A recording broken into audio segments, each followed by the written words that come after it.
live stream for the afternoon grind on Call of Duty. Giant map, solo grind, Prestige Master grind for this afternoon for work. Current Prestige is current Prestige Master is 954, and we're just sitting here. Gonna continue to grind rounds as far as I can go before work. So that's it. We're almost to 955, guys. So, and I'm not running any particular gobble gums. I'm running all crap gobble gums. I ain't running nothing. All crap. I'll show you that I'm running all crap gobble gum. There we go. In plain sight. Danger closest. Danger closet rather. Lucky crit. Emerald accomplishment and sword flash. So I ain't running nothing crazy, no crazy gobble gum. Only got three perks. No Wonder Waffle yet. Just round grinding.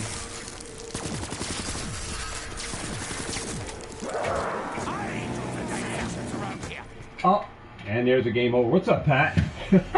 What's going on? Didn't even get to play no music, but we'll get another round going. We'll get another one going. Trying to chat and talk with you guys. I screwed up. Should have put it on pause, but nonetheless, round 18 there, but it's all right. I ain't got nothing to lose on that.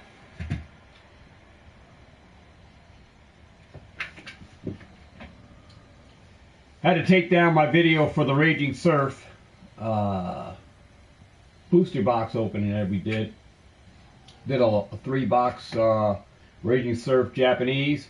Had to take it down because the song, I guess. The songs I played, I'm playing all non-copyright music, guys. So why is YouTube allowing non-copyrighted music to be played, or you're able to play it, but yet you still get a copyright on a song or songs that is non-copyrighted gaming music? Why you got it in the non-copyrighted music platform for people to play on YouTube? You're not supposed to get a copyright, right? Well, wrong. You can still get it. So that's how YouTube got it set up. So we're gonna go. We got 7 Divinium for Dr. Monty's thing. So I'm still grinding that out. Running crap gobblegum. Get a quick game running again.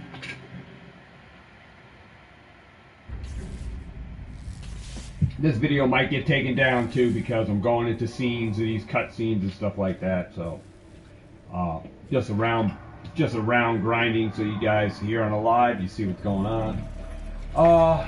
Just trying to stay on that grind, man, to get to that. Hopefully this is the weekend or a week for me to get to the 1,000. So I've been grinding here last night, and then I get on here in the afternoons. I get off at 11 o'clock. I'm here by 11:30. I just start grinding, guys. I get into a game by myself. I don't even go on randomly. Just go on by myself at night, just grinding it out, because it's important to me to get to this Prestige 1000. So. And I'm trying to get there as quick as I can, and these guys keep leaving the game, so it's a waste of time. You know, round 6, round 7, we're in a game, and then these guys just bounce out, and the game ends. It's a waste of time for me, because I don't go nowhere. I don't even get a Divinium for the game. So, important that I get Divinium as well when I'm grinding out these rounds, and that you know, these guys stay in the game. Yes, I have been waiting for this opportunity. Very hard to get into it. I don't care who you play with. You can play with all 3 other Prestige Masters and they still leave the game.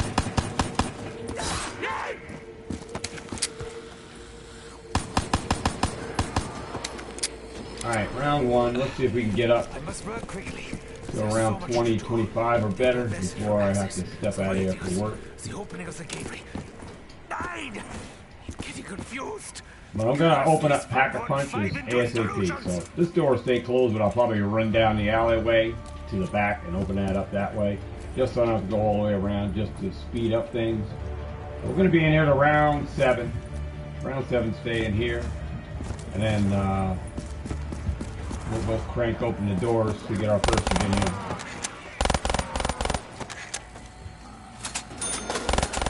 Just going to try to speed up the process. And I'm going to jam a little bit of music here, so I have the music playing, so I had it here, but wasn't able to get to it. So, let me turn it down so it's not blasting you guys out.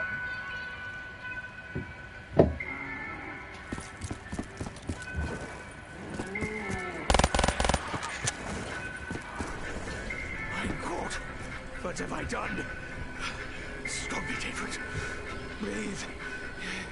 It's okay.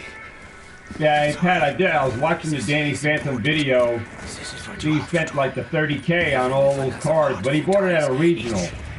So when you buy cards at a regional, this is where all the people go to play the events. So there's no like real like card show event, card shop. It's only for card shops, right? There's no vendors there for like. It's all people who play a tournament, so your pricing is going to be different. You know, versus a card show. So, particularly, you're buying cards from people who are building decks and stuff like that, and pulled cards from packs right there. So you got a different kind of pricing than you would get if you go to a card show. So, Danny specifically goes over that. So it's a different purchase where, yeah, you can spend $30,000 where typically you're not buying cards that are not playable in decks. You will buy them, but your percentage for buying them will be lower than, you know, your typical card show.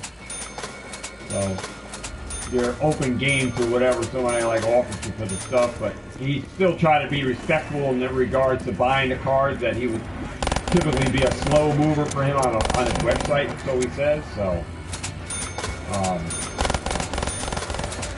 and then, you know, a fact that he did say in his video is, you know, when you're going out to shows and you're buying alternate art, it's very volatile right now buying alternate art, where if you're buying at 80%, you could get burnt because you're paying 80% on those cards, 70 to 80%, where the prices of those alternate arts could fluctuate, go down, and then you lose money by the time you go to sell it. So, yeah, you got to be very careful when you're buying on the uptick when things are going up. And that's something that's not really explained like on YouTube. People really say, oh, I'm buying this card, but are you buying it on an uptick, or did you buy it on the down before the cards started going up? Because the difference if you're buying them before they go up. The buying percentage should definitely be different for when you're buying cards on the uptick, because it's a dangerous time, because those cards can be manipulated. Like, the prices for those cards could be because people are buying them all out and causing the price to go up. And if you're not aware of what's going on in the market, you can easily get burnt and bought all these cards at a high price and then get stuck with them because, you know what I mean, you pay too high on them, and then they find out that it was a manipulated market, and they all come crashing down. Oh yeah, I'd be pissed off. So you got to be careful with buying cards too high. So that's why I buy in between margins, in between those, you know, my only competition here is in my card shops in my area, and they buy at 40% across the board. So even with me at the card show, doing card shows here, I buy at 45 to 60%. I'm still ahead of the game with that, and I'm paying higher than the card shops do. So, you know, and I can make 40%. I mean, those are good, pretty good gains where you don't have to buy at full 80%. Where I'm not at Collecticons, I'm in my local shows where there's no competition for me. You know what I mean? So different times to buy or sell when you're setting up. And I don't even think that's even explained in videos. People just tell, I'm going to card party, I'm going to Collecticons. But they don't really tell you about the different aspects of buying, and because they're in their area, why they buy at this percentage. When if you don't have any competition, you can buy it at higher rates than your card shops, but well above the MSRP of what the cards go for. And still, people are getting a good deal, and it leaves you plenty of meat on the bones for the cards either go up or down, and you don't lose as much money. You don't get caught in a rut, because especially if you're not selling those cards when you buy them, you're saving them for the next show that you're going to do. Yeah, there's certainly a time when those cards can go down in value versus the time you bought them, and then you lose out on money. So the risk is in your in your hands at that time, because you bought them at X amount. If you buy too high, yes, you could be stuck with the card until the next time the card upticks, which depending on how much you spend, you can lose a lot of money.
Yeah, this is just, you gotta, and that's just the hardcore facts of it, guys. More competition, then the actual bracket of where you're buying might be higher. How you doing, X? If you got a lot of competition, then you might have to buy at 85% because your competition is buying at 80. So if you got a lot of people buying at 80, you might have to buy at a higher percentage in order to get that deal. So 30, but he needed those cards, Pat. So the fact that Danny bought is because he needed to stock. You heard him say he had to stock. He said the website is like jacked, guys. I don't have anything on there selling. It's empty, bone dry.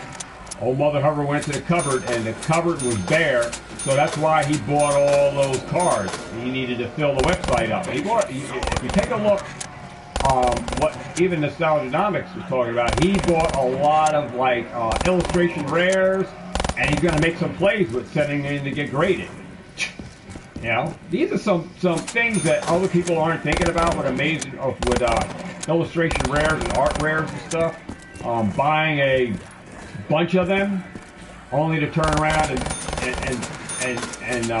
grade the best condition ones. I'm ordering myself a grading kit, guys, so I can get into trying to figure out grades myself, so I can send in submissions. There are grading kits you can buy that are similar to what they use. They use more advanced AI and technology when they grade your stuff. But at least if you buy a grading kit on Shein or whatever, you get a light, you get a card centering tool. You can kind of figure out things with that thing and figure out some great possibilities for you to get your cards that will be 10, and it'll help you get familiarized on what cards you can send in and think you're going to get a 10 on with a little better percentage rate of knowing what the card grade might be. You know what I mean? So anyway, you can get ahead on grading by knowing your card's grade, by getting some some grading tools in your hands to fool around with to help you pre-grade stuff and to send out to whoever your grading services you're going to use. Might be an advantage, man, that some people won't even talk about. Like, I never hear in the Solid Anonymous, like, how do you grade your cards, dude? Did you buy a kit? What are you using? So nobody's doing video on that. So, I mean, that's another great, like, here I am blowing the lid off coffins, like, videos you can bring to YouTube on how you're grading your stuff or pre-grading stuff. So, definitely some opportunities out there, man.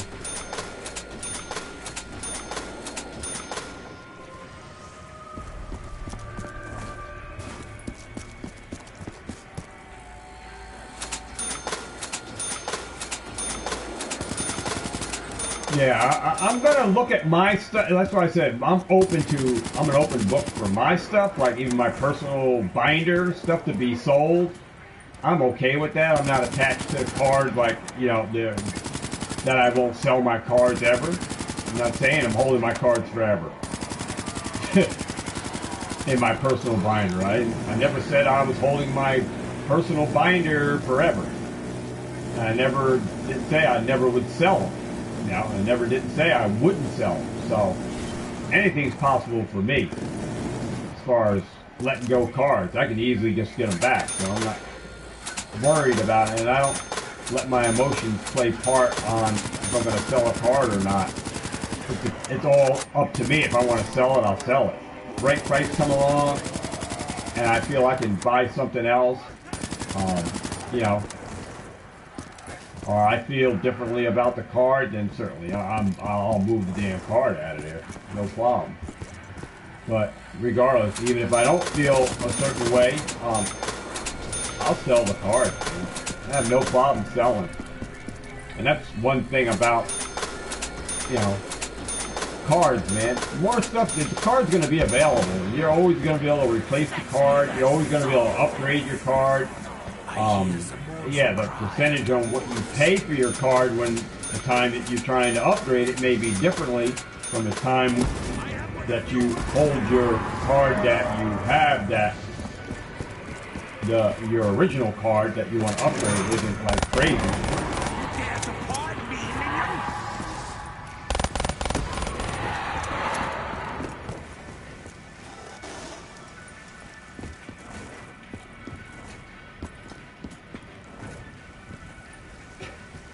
Cool Trainer Ryan says he thinks Pokemon is going to yeah, I heard his look. Beanie Babies did. Sports cards crashed. Then they rebounded. I mean, it may be down the road. Yeah. If Pokemon ever does, interest does get lost here, yeah, certainly. Anything can happen, man. That's good. That's why the risks are high in this commodity, guys. It's high. And that's why when you get in, you assume all risks. Whether they're good or bad, you assume those risks because they're going to be high.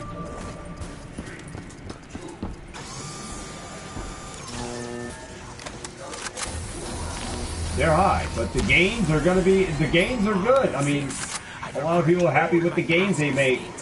And it's all according to you how long you're holding. You're going to have diamond hands forever? I don't think so.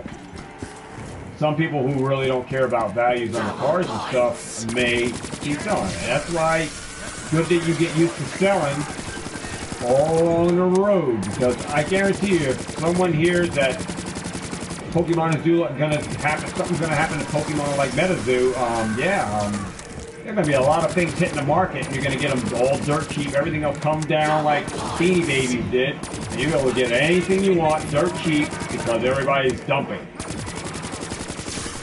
Certainly, if every seller who had sealed product, don't you think if everybody started selling Evolving Skies right now, don't you? If Rudy said, "I'm selling all my cards, I'm getting out," and if somebody just tried to pump a whole bunch of Evolving Skies, get it out of here.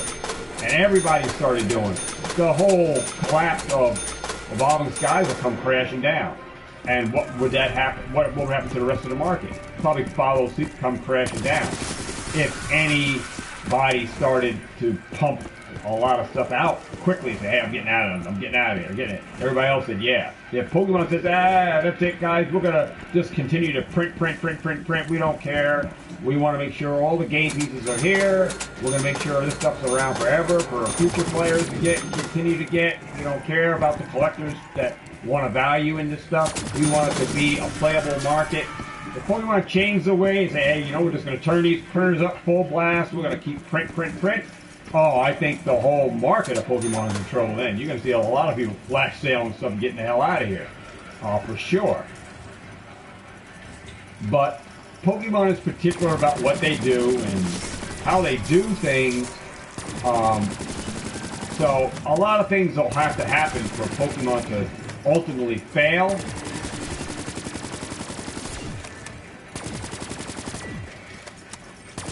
And all good things in general come to an end. They do. They do. Do you get out before the doomsday? Or do you stay in and ride the train and make gains along the ride? And people who are doing that are like Nostalgianomics. We're making gains along the way. So it doesn't matter if the market fell apart. If you're not taking away from the bank and you're just going to be the teller, you know what I mean? Buying and making smart moves with the money, and selling some of your collections along the way, making those gains, and then able to keep stuff sealed. No matter what happens to that stuff you were able to keep sealed, it's paid already. So even if at the bottom, you already made your money along the trip up. So it's a smart way to look at things where you're always going to be on the safe side of the fence if you do smart investing and you use money, make money on stuff. You buy extras to sell later on that covers your collection. So in the event it does bottom out and it hits rock bottom, well, you didn't hit rock bottom with it. You made money along the way, so you made gains that allowed you to keep stuff sealed. And you don't have to worry about it. The market crashes, so what? If the packs end up being $1, they're $1. You already made your gains anyway. You got cards that you already made sales and made profits and dividends and all that. You made that along the ride anyway. So your collection was already paid for because you were buying, flipping stuff already. You bought extras to flip to cover that collection to stay sealed or to keep those singles that you're buying. So a lot of people don't think in the right mindset when they come in to the hobby, like, how do I cover my collections so I can keep this stuff forever? If you want to keep it forever at no cost to you, you got to buy extras to sell later on, so it allows you to keep that stuff, and no matter what it does in the market, you can enjoy the market for what it is without the price tag that's attached to if the thing did hit the bottom, then your ass out of a lot of money. See? A lot of people just come in, oh, I'm going to hold this forever. All right, well, you hold it forever. Prices on Pokemon may not be forever. Nothing lasts forever.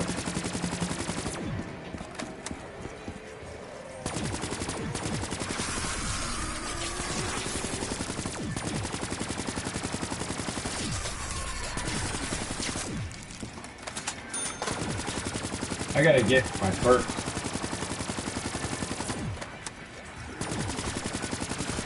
So I said, schools in session, get a hold of the right teachers, man, teaching you this stuff, man, so you learn the ropes, so you can avoid making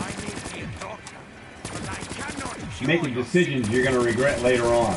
Like, oh, if I had done this, I would have, I didn't know that, but you know what? Some of us are on the YouTube channel, we sound like a broken record to other people, so it doesn't matter. You can continue to talk, and they still won't follow. So that's on them. They know no better. Yeah. So you prepare yourself anyway. You prepare what you're investing in for. If it does crash, you're covered. You covered your ass. You know what I mean? You cover your ass. Your collection is paid for.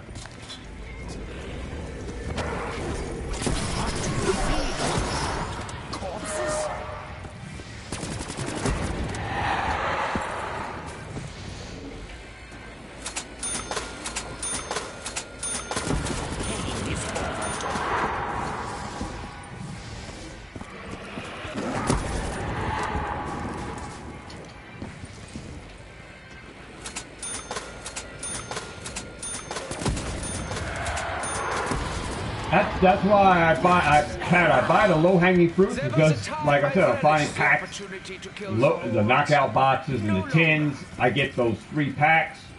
I buy collection boxes, $12.50. I mean, my entry point is low. It also lowers the risk because I got in at such a low price. So you can control those costs at when you get in on stuff, and you're buying top tier, you know, packs, stuff ain't good in Sword and Shield to have, cosmic Eclipse and stuff like that. You're buying top tier stuff and you're getting in at a low entry point. It also lowers your risk.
Oh wait a minute. Let me go back this way. I gotta hit the box. Gotta hit that box over there. Get a second gun. Perhaps I should analyze the blood. Got a Divinium. That's what I'm talking about right there.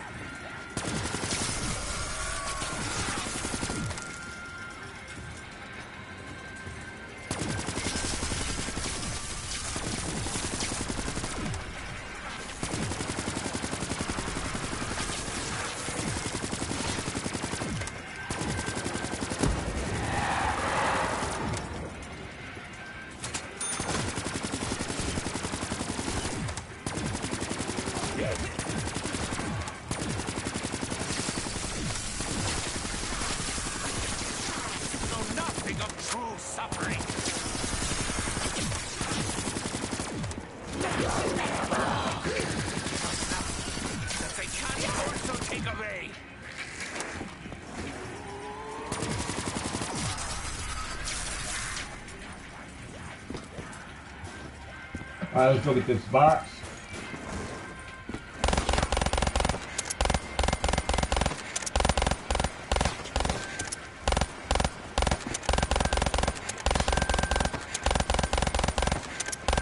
Oh, I gotta go over that way. I cannot survive without the bullets!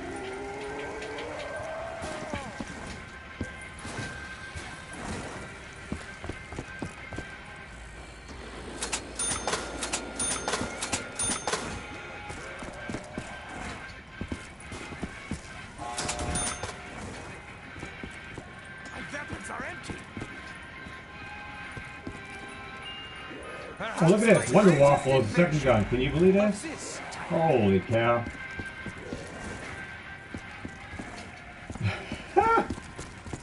First crack at the box, we get the Wonder Whipple.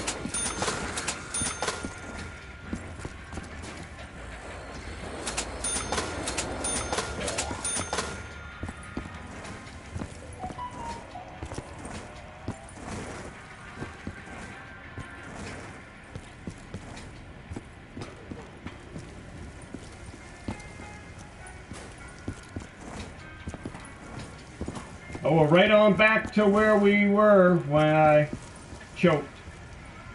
Wait, where's the, let me get this. It is as though we have stopped questioning how such insanity became reality.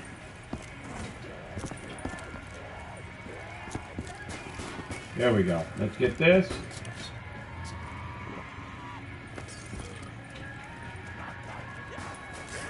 Well, that was strange. I never seen that before. The zombie went around the, wow.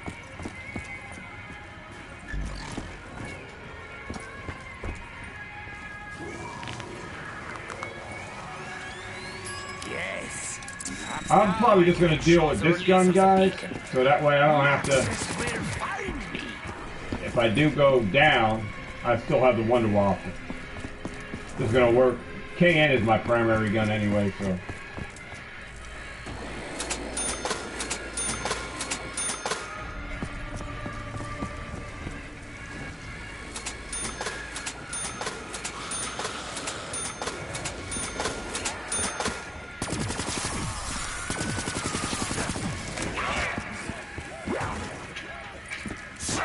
Oh, that sucks. Look at this. We get the Wonder Waffle and I choked. I don't see how one hit choked me on that.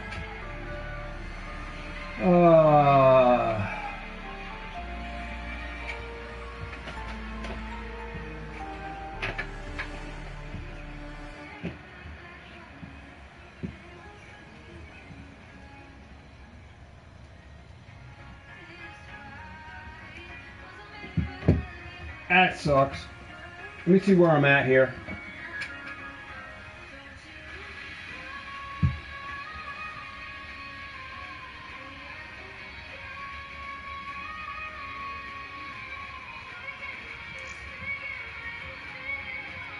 Alright, got 3 Divinium. Completed a task there. A challenge. Got a Divinium. We got 2, so I think we're at 11. 955. Almost a 956. Let me see. Yep, you got 10 Divinium. Not bad. Let me see if we get a multiplayer game in, guys, before I go to work. I gotta head out to work, so let's see if we get a multiplayer real quick. See if we get a multiplayer for you guys.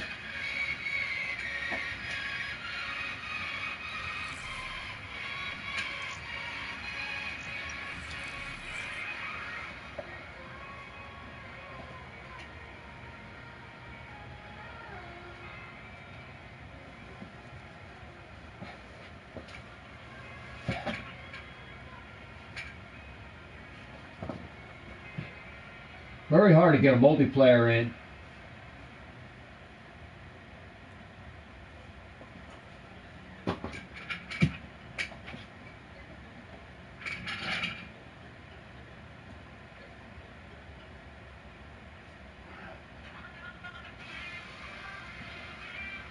Now, where is everybody at?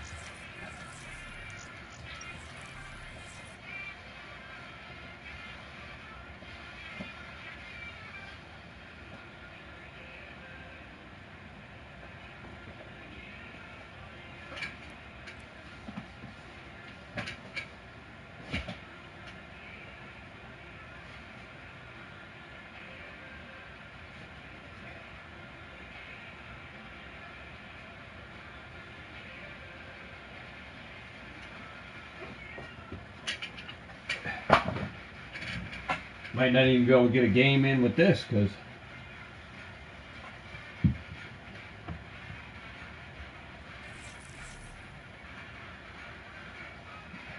yeah, I gotta get ready to go to work anyway, Pat, so I'm just trying to get a quick game in of regular multiplayer.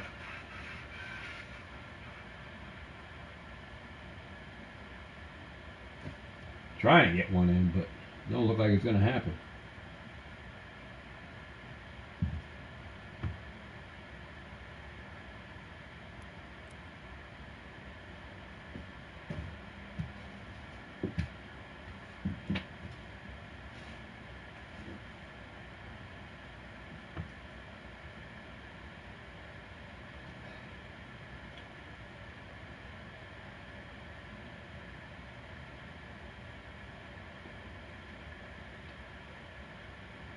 Yeah, we're not.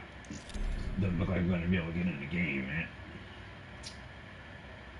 At night, I have better chances of getting in games than I do during the day. That's crazy.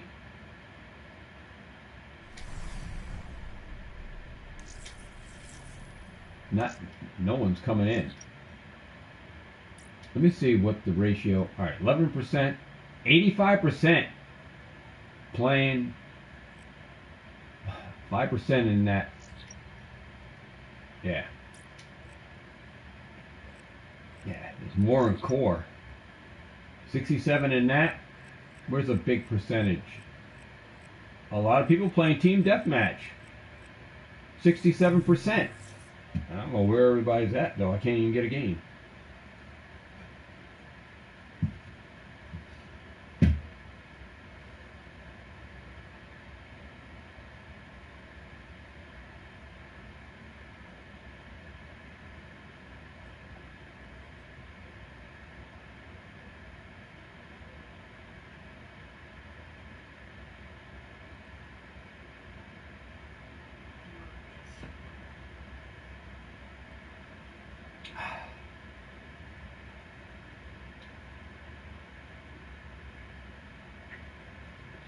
Yeah, we're gonna have a tough time getting in the game, guys. I don't have to go to work.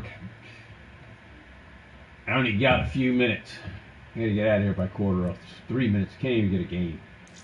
It's crazy.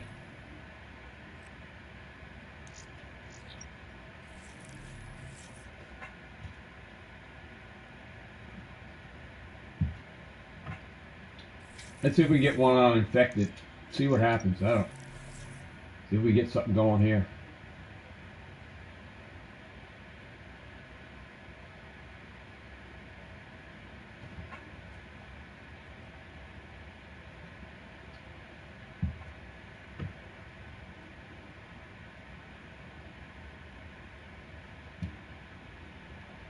Even tough to get a game of infected.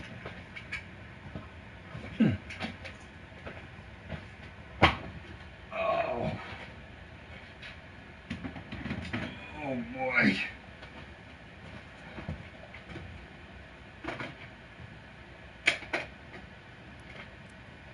Alright guys, it don't look like we're gonna get a game in today on this.